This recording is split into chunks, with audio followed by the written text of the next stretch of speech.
What's up, everyone? Aaron Schatz here, Editor-in-Chief of ASE Publishing, and today we've got another review for you. This time it's the ScharkSpark beginner drone kits. We've got two of them right here. We got the Warrior 2 and then this guy, which is the unreleased beta. We'll get into that one in a little bit. This is review ID 63678. You can check out this and all our reviews by going to www.aselabs.com, or since we only put out video reviews these days and 1-minute reviews, you can check below.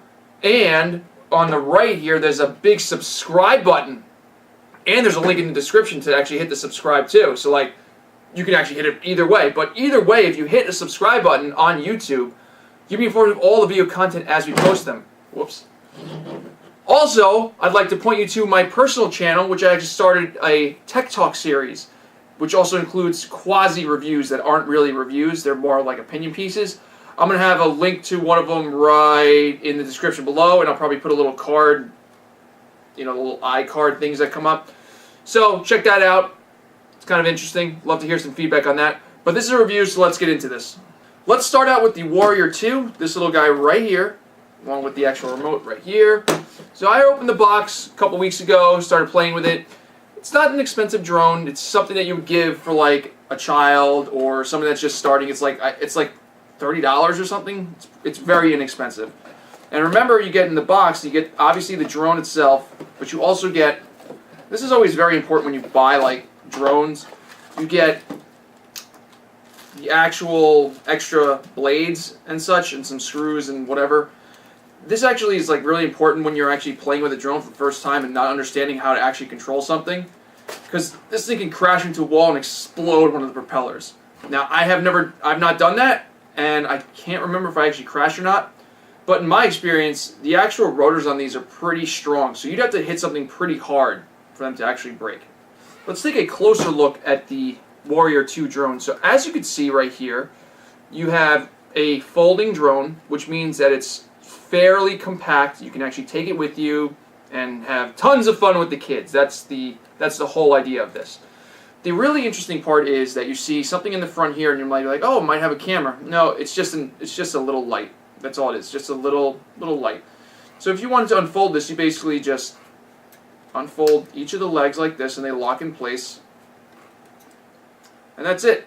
And it's ready to fly. You can see that the span between the rotors is actually pretty big, but once it's folded in there, it's pretty compact. So I actually like that a lot.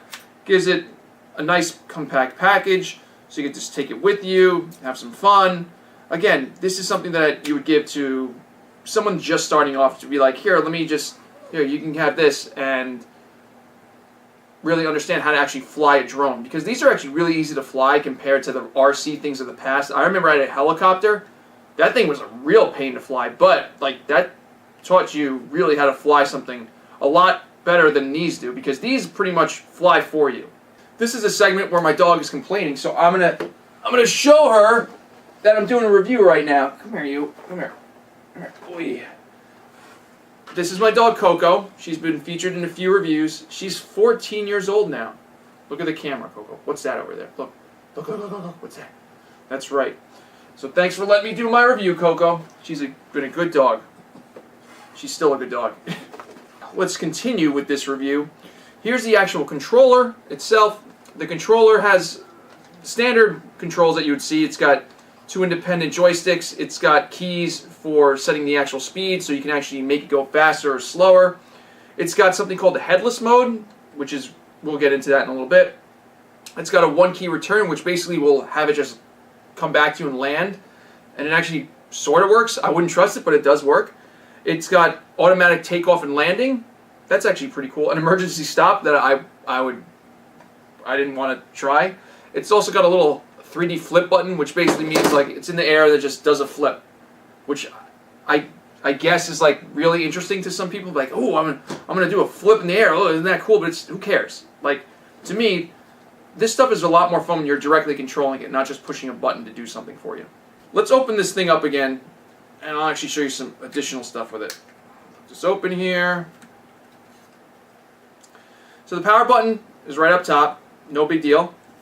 What is a big deal is this actual battery pack right here. So the battery pack completely comes out, so you could theoretically buy extra one of these for additional flight time. The flight time was like under 10 minutes. I think it was like 8 minutes or so. It's not that much. Let's see what the actual spec says about this. I don't know, but it wasn't crazy. It was less than 10 minutes. I remember that. It's enough to actually get bored of it, basically, because I mean, think about when you're flying this. It's not FPV, so you're just basically flying it. And actually, I actually flew this outside, and it actually works, even in light winds. So there's that. But back to the battery. The battery itself is self-contained. You can see it slides right in. This is the kind of thing that shows like this is a pretty well-designed product, in my opinion, because this also has a micro USB port for charging. So you can actually take any micro USB charger, plug it in there, and it actually just charges up fine.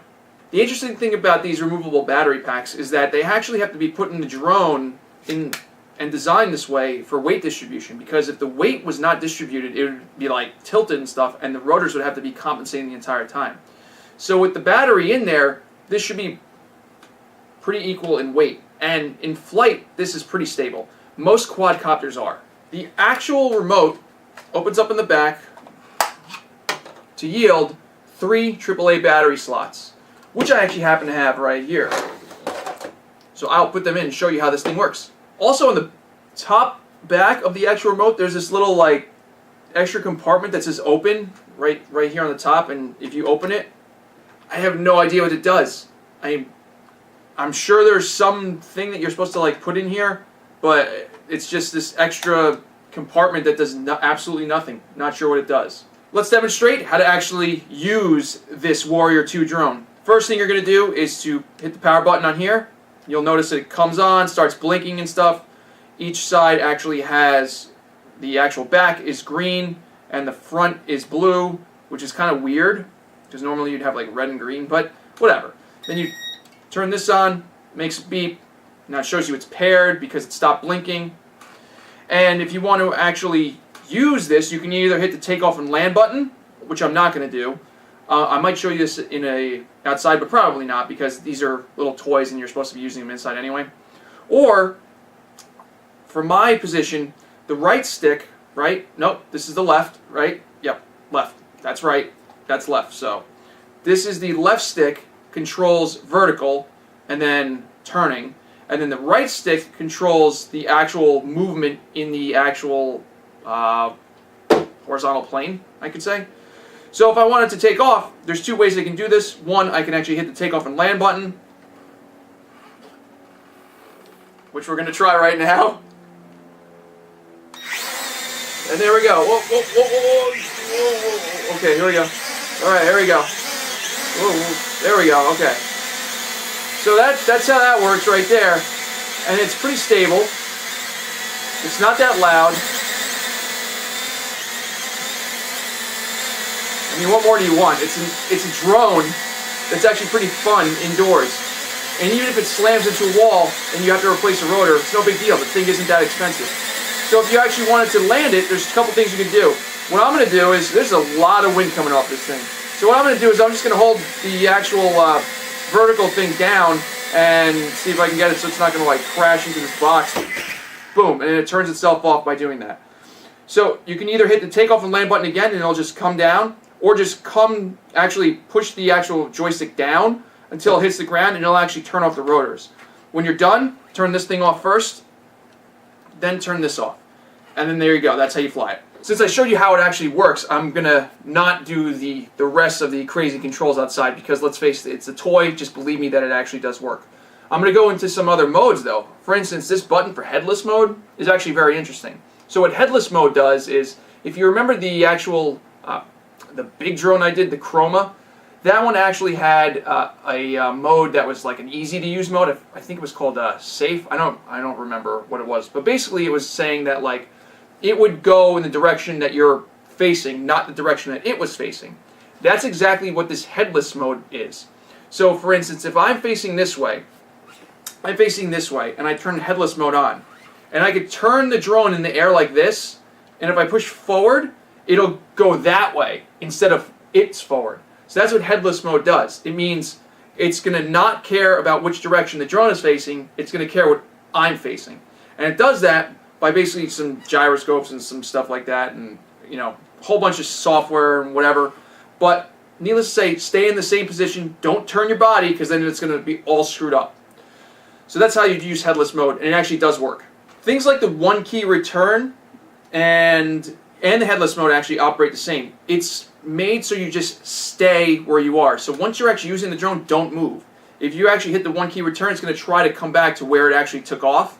Again, I wouldn't use it. I would always manually do this kind of stuff because it's so easy to control. There's no reason not to. Like, just don't worry about all this stuff. And honestly, don't use headless mode, because basically it teaches you how to actually operate an RC type of vehicle like this. So remember, like if you're flying this, and this is forward to it, once you turn it this way and you click forward, it's going to go this way, because it's forward. Remember that the orientation, it's the actual drone's orientation. So if you don't like that, you can turn on headless mode and then disregard that. But to me, this allows beginners to actually understand the actual nuances of actually controlling a drone, and it's really helpful for doing that. I think I've said all I can about this. It's inexpensive. It works. It's a great toy. I would buy it for my nephews or whoever, you know, a little kid just starting out. It's inexpensive enough where it's not gonna, you know, break the bank if it just, you know, you fly it into a wall and you have to worry. Don't worry about it. I've spent more on like RC helicopters and stuff that I've literally destroyed, and I mean destroyed. Like, all right, there was one time that I had this like helicopter, and you know, it was all tricked out too. I got extra stuff for it, and I remember and it was like not weighted correctly. I put the battery in the wrong place, and it took off, and I was like, all right, it took off, just took a nosedive and just exploded. it just exploded everywhere. RC stuff is real fun. Let me wrap up this one, the Warrior 2. This is $38 right now on Amazon. Again, it's an inexpensive drone. It really teaches someone how to actually use an RC or drone type of product. And for that price, it's really good to give to like a kid, someone just learning. I think it's great. It works absolutely fine. Now, yes, there's cheaper models, but honestly, this is where I would consider like it's like a medium-sized drone. And it's especially good in the house and outside the house too. Again, I've used this outside. And by outside, I mean I actually took it outside and there was actually some wind. I'd say like, you know, it was not that strong, maybe 5 miles an hour. And it still held its own. And it tried to keep itself in the position where it was at. Basically, remember how these things could work. If it doesn't have GPS, which this thing doesn't, it's got an accelerometer. So the accelerometer is saying like, oh, I'm tilted a little bit. Let me fix my tilt. So that's what it's trying to do. So every time the wind would push it, it would turn and then it would try to like correct it. So you could see that it's actually doing that. But even so, even in that wind, I was still able to control this with no problem. And it was, again, it's a toy and it's fun to fly. And to me, that's the most important here. You're not going to get any fancy things like FPV, which means you know, first-person video. Because there's no camera on here, and it also means you can't record anything through here. So the only thing this does is has a light, and that's it. So that, you know, you might say like, oh, you know, I like the ones that have a camera. Well, that's fine. They make other products for that. This, to me, is perfect for just a beginner, just getting started, understanding how the mechanics of flying a quadcopter actually works. And that's that. Let's move on to the next one. Let's talk about the unreleased beta here, which is actually unreleased because I still can't find it on Amazon for sale. I found ones that are similar to this, but not exactly the same. The ones that I found that are similar in size, they also have folding pylon or nacelles or whatever they call these things. The rotor sections, the columns right here, the little arms, they actually fold in too. This one's fixed. There's a lot of other weird things about this that really feels like it's an unreleased beta product to me. So I'm just going to go over this real quick. You know, it works, but like it's rough. So the actual packaging isn't, you know, it is what it is. Let's see if I can. So like this is the packaging that came. There's no box or anything, and that's fine. It's an unreleased beta. I get it. There was some literature and stuff, and they also give you replacement rotors, and that's good. And they give you this weird like USB to whatever this connection is, some proprietary doohickey connection. And why do they give you that? Well, let's go into that. So why do they give you this crazy looking cable? Well, if we take a look around the drone first, before I get into that crazy cable, this one actually has a camera. And you're like, oh, that's great. Now I can actually record stuff. And then I was like, okay, so where do I put in the SD card so I can actually like record stuff? And I've been just like looking around. There is no SD card slot in here at all. And that's because they expect you to actually connect your smartphone and actually stream the video.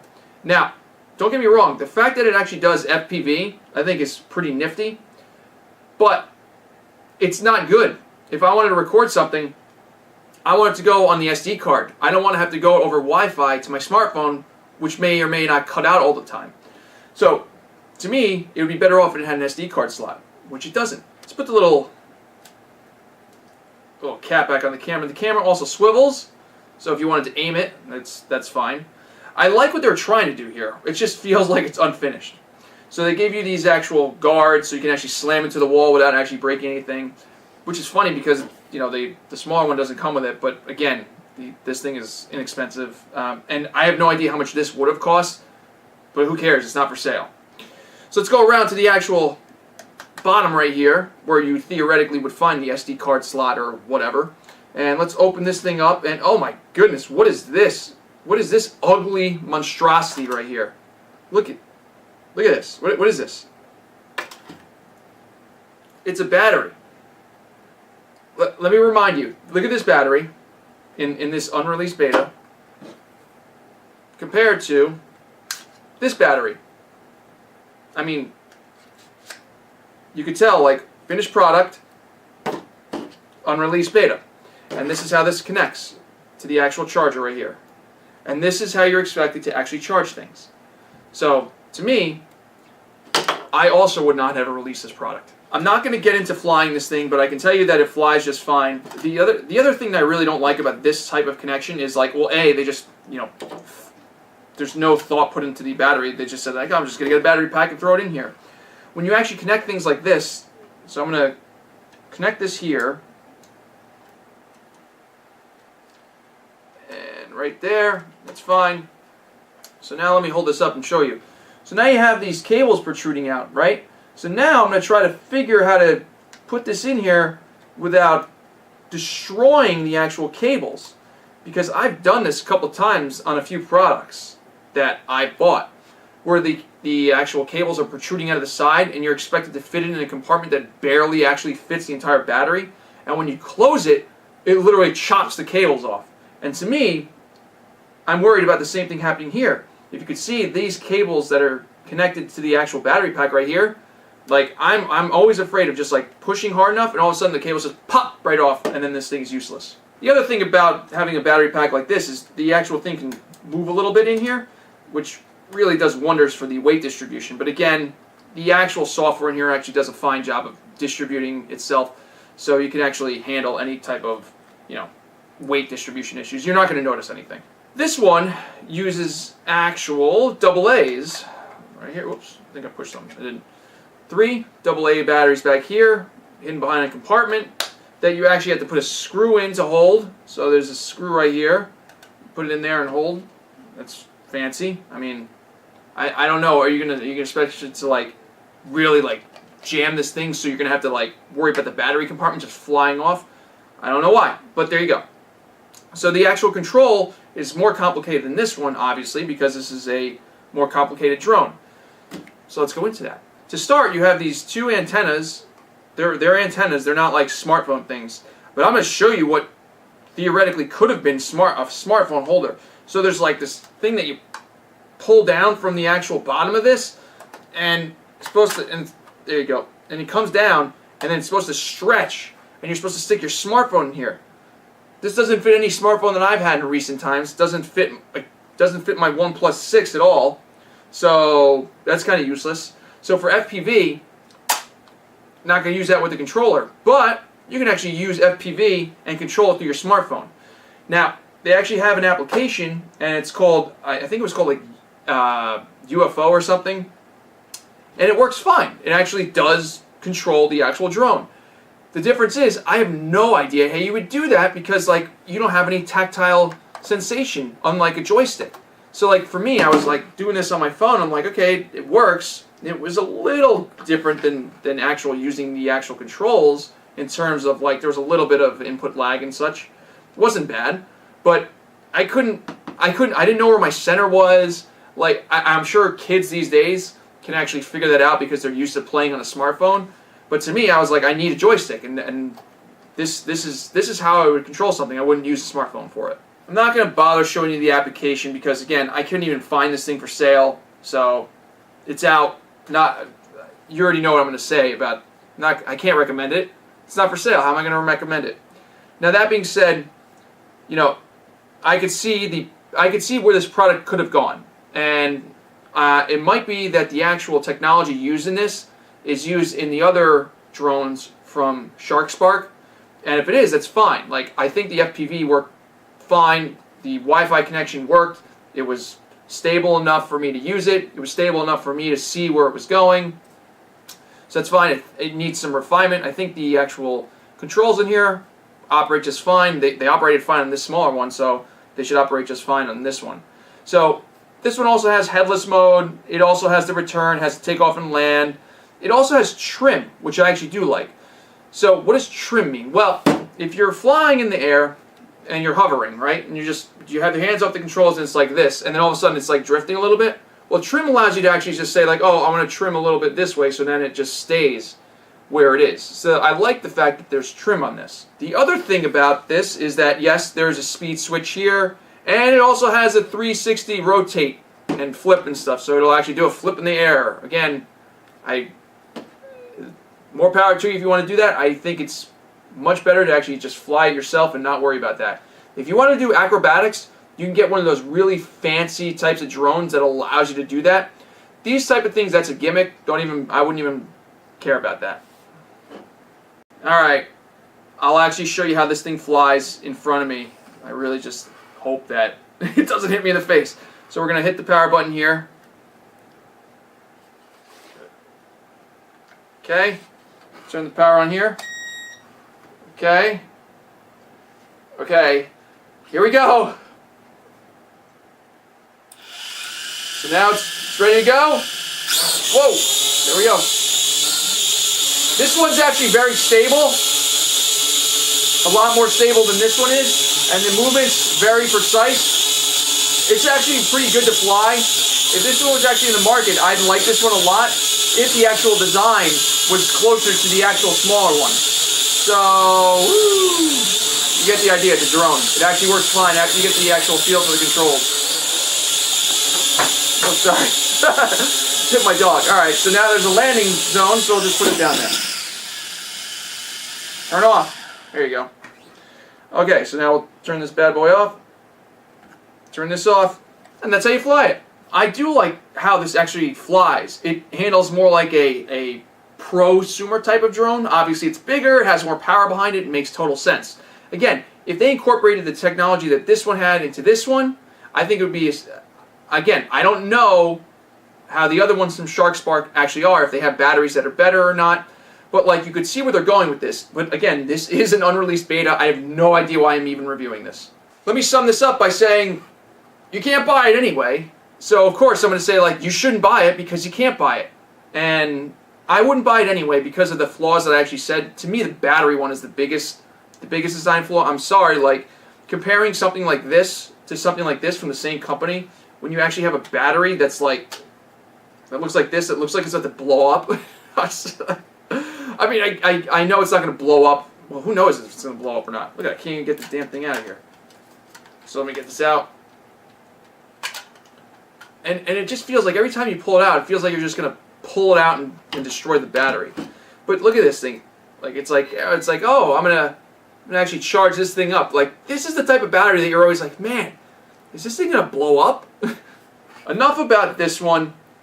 Let's talk about the actual summation of the actual products from ScharkSpark itself. I like the technology that they're going with. The FPV actually does work. You can control it through your smartphone. You can see the video through your smartphone. Again, it's kind of bizarre that it doesn't have an SD card, so you can actually record it through the actual camera itself. Instead, you're expected to actually record it through the smartphone, which is weird because the Wi-Fi is not that great. The connection actually doesn't like, it's not a perfect, you know, video connection, it's going to cut in and out. So that's kind of interesting. On this one, the Warrior 2, I think it's a fine product, $38. It works really well, works indoors, works outdoors. This one works outdoors too, but again, you can't buy it anyway. If you would like to buy this product, this one, not this one, this one. If you want to buy this product from Amazon right now, it's $38. Put a link in the description below. You can purchase this right now. ASE Labs and ASE Publishing would like to thank ScharkSpark for making this review possible. Again, if you want to purchase this guy right here, you can check out the link below to Amazon, $38 right now. For ASE Labs and ASE Publishing, I'm Aaron Schatz, and thank you for watching. I'm going to remind you again, I said at the beginning of this review, that we have 1-minute reviews. So if you'd like to watch a review in 1 minute or less, you can do that. There's a link in the description below for the 1-minute review of this and every actual video review that we do. So we try to condense it into 1 little minute. Now obviously it's not going to contain the amount of content that our normal reviews have because, let's face it, I talk a lot and there's a lot of content that we put in these reviews. The other thing I want to mention is my personal channel. So my personal channel has a new thing called Tech Talk with Aaron. What does that mean? That means that it allows me to actually talk with you, the viewer, or whoever. It actually allows me to do non-reviews and allows me to just talk about stuff about technology. And I might actually do some quasi type of reviews. So if you'd like to see that, I'll put a link in the description below for that as well. This is the time where I actually ask you for feedback, so please leave us some feedback. Love to hear from you. Hit the subscribe button. And thanks for watching, everybody. We'll see you in the next one.